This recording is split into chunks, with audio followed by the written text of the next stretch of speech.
मित्रों नमस्कार। पावन ज्योतिष प्रभात यूट्यूब चैनल पर आप सबका स्वागत है। आज के वीडियो का शीर्षक है केपी ज्योतिष में सबलाड यानी उपनक्षत्र स्वामी का आश्चर्यजनक फलित रहस्य। 100% 100% एक्यूरेट केपी एस्ट्रोलॉजी सीक्रेट्स। जी हाँ मित्रों, आज हम केपी ज्योतिष में सबलाड के उपनक्षत्र स्वामी के आश्चर्यजनक फलित रहस्य के बारे में चर्चा करेंगे, सीखें कि जानें। अगर आपको लगता है कि राशि या ग्रह ही सब कुछ तय करते हैं तो अभी रुकिए। केपी ज्योतिष में अंतिम निर्णय सबलाड यानी उपनक्षत्र स्वामी करता है।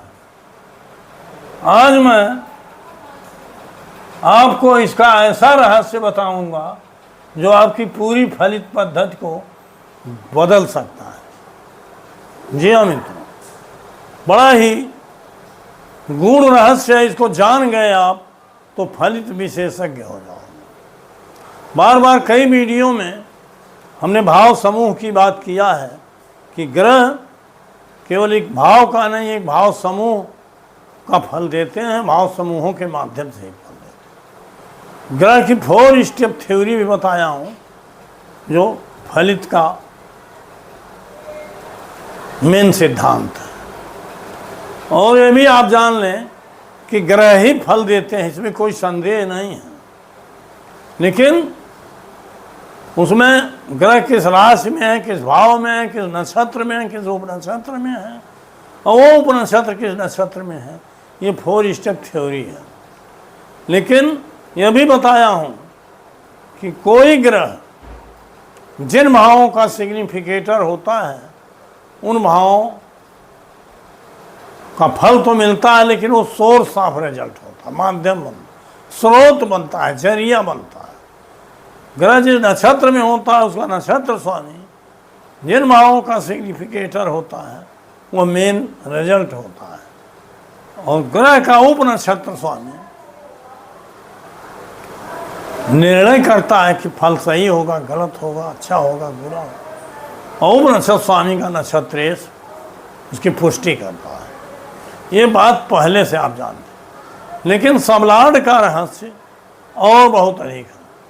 सबलाड को हम 2 स्टेप में देखते हैं। एक स्टेप तो होता है जो कस्पल सबलाड इसको कहते हैं, जो कस्प चार्ट होता है, उनके जो विभाजन कस्पल डिवीजन होता है उसमें 12 भाव के सबलाड होते हैं, कस्पल सबलाड होते हैं, उपनक्षत्र स्वामी होते हैं। और 12 भाव जो द्वादश भाव होता है इनके उपनक्षत्र स्वामी जिन भावों के सिग्निफिकेटर अपने नक्षत्र के माध्यम से होता है उसी भाव का वो फल मिलता है। जैसे उदाहरण के लिए हमने यहाँ एक लग्न नामने कस्प चार्ट दिया है, इसको कस्प चार्ट ही मानिए। अब आपको शिक्षा के बारे में देखना। एक कस्पल सिग्निफिकेटर की बात कर रहा हूँ और एक सिग्निफिकेटर होता है प्लैनेट्स सिग्निफिकेटर। मैंने कस्पल सबलाड की बात कर रहा हूँ। एक होता है प्लैनेट सबलाड, उस ग्रह का सबलाड, मतलब जिस ग्रह की दशा अंतर दशा या जिसका फल हम देखने जा रहे हैं उसका उपनक्षत्र स्वामी क्या बता रहा है, कैसे निर्णय कर रहा है। और आपके 12 भाव द्वादश भाव में आप अपने पूर्वार्जित कर्मों के फलस्वरूप जो भाग्य लेके आए हो वो भाग्य में क्या लिखा है। अगर ये 12 भाव लग्न से लेके व्यय स्थान तक ये जो रिजल्ट देंगे, मतलब ये फल जो देंगे, यही आपका भाग्य है। और इस भाग्य में ही नहीं कुछ पॉजिटिव रिजल्ट है तो ग्रह भले पॉजिटिव है, उसकी दशा अंतर दशा में पॉजिटिव रिजल्ट नहीं मिलेगा। इस नाते इसको हम सबलाड को 2 रूपों में देखेंगे। एक तो कस्पल सबलाड और एक होता है प्लैनेट्स सबलाड। भाव का उपनक्षत्र स्वामी और ग्रह का उपनक्षत्र।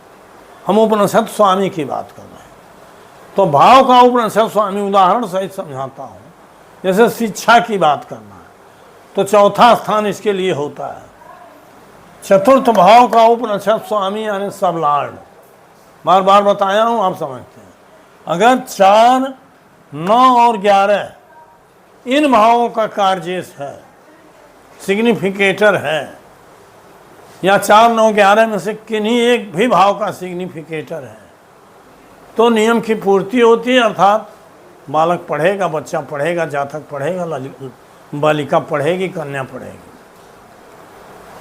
अब अगर 4, 9, 11 एकदम नहीं आया है सिग्निफिकेटर में, आप दृष्टि का भी प्रयोग कीजिए। दृष्टि लग्न कुंडली देखिए, तो दृष्टि में भी आया हो तब भी काम चलता है। तो 4, 9, 11 का सिग्निफिकेटर शिक्षा से देख। लेकिन वो उपनिषद स्वामी जिस नक्षत्र में है, अगर नक्षत्र के माध्यम से 4, 9, 11 आया है तभी सबल फल, क्योंकि नक्षत्र ही सबल। सब लाड को देखेंगे तो उसके नक्षत्र को भी देखिए। नक्षत्र में अगर 4, 9, 11 में से कोई भाव आया है तो शिक्षा अच्छी होगी। मान लीजिए नौकरी का विषय है तो छठे भाव का उपनिषद स्वामी 6, 10, 11 और 2 इन भावों का सिग्निफिकेटर हो, मतलब अपने नक्षत्र के माध्यम से हो, 1, 2 भाव आए हैं तो नौकरी लगेगी। विवाह के लिए सप्तम भाव का उपनिषद स्वामी 7, 2, 11 इनमें से किसी भाव का सिग्निफिकेटर अगर अपने नक्षत्र के माध्यम से हो तो विवाह होगा। संतान के लिए, प्राप्ति के लिए 5, 2, 11। इसी तरह से भूम भवन वाहन के लिए, क्रय के लिए 4, 11, 12। कोर्ट केस के लिए 6, 10, 11। प्रतियोगी परीक्षाओं के लिए 6, 10, 11। चुनाव के लिए 6, 10, 2, 11। तो इस तरह से हर कार्य के लिए भाव समूहों के बारे में हमने बात किया। सबलाड जो 12 भाव के हैं, इन 12 भावों से मिलने वाले 12 भाव को आप जानते हैं कि एक हर भाव से क्या क्या देगा। इनके मिलने वाले फलों को आपके भाग्य के रूप में, किस्मत के रूप में नो विदना ने लिख दिया। छठे रात के अंक राई घटन तिल बढ़ रहुरे जीव निशंक, अर्थात ये भाग्य में जो लेके आप आए हो, भाग्य पक्ष में वही मिलेगा। और प्लेनेट की दशा अंतरदशा समय बताती है। उस समय में आपको भले अच्छे भाव दिखाई दे रहे हैं, लेकिन अगर भाग्य में नहीं है, कस्पल सिग्निफिकेटर नहीं बता रहा है, तो प्लेनेट नहीं फल देंगे। अगर कस्पल सिग्निफिकेटर बता रहा है तब प्लेनेट सिग्निफिकेटर भी बता रहा है, तब कोई घटना घटेगी। अब ये तो हम कस्पल सिग्निफिकेटर, उसी तरह से ग्रह का उपनिषद स्वामी होता है। ग्रह जैसे मेन होता है, जैसे आप घर के मालिक हो तो वही ग्रह है। फल तो आप दोगे, आपके माध्यम से ही मिलेगा, आपके आर्डर से ही मिलेगा। लेकिन जो आपका मैनेजर है, आपके घर के जो कारिंदा हैं, वो जब रिजल्ट ला के बढ़िया देंगे आपको, तभी तो आप डाइवर्ट कर सकते हो, तभी तो आप डिलीवर कर सकते हो। और अगर वो कारिंदे नहीं फल दे रहे हैं, मैनेजर नहीं सही फल दे रहा है, तो आप क्या करोगे मालिक बन के? आप फल नहीं दे पाओगे। उसी तरह से ग्रह भी एक तो नक्षत्र के माध्यम से सबल फल देगा, लेकिन उसका उपनिषद स्वामी का निर्णय कर दिया कि फल सही नहीं है तो फल गलत हो जाएगा। इस तरह से उपनिषद स्वामी जज है, मेन निर्णायक है, और उसका नक्षत्र स्वामी वो पुष्टि करता है उसकी। तो उपनिषद स्वामी और उसका नक्षत्रेश ये निर्णय और पुष्टि करते हैं। ग्रह और उसका नक्षत्रेश फल का स्वरूप निर्धारित करते हैं।